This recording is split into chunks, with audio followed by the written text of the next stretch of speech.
dilim imanım Əli ya Əli, dilim gözüm canım Əli ya Əli.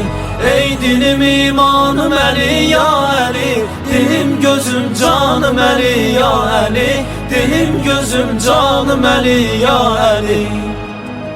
Kəbədə dünyaya edildi nəta, səni bu ismiyle çağırdı Xuda.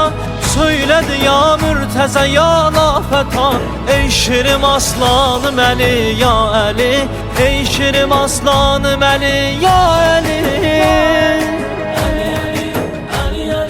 Ey dilim imanım Əli ya Əli, dilim gözüm canım Əli ya Əli.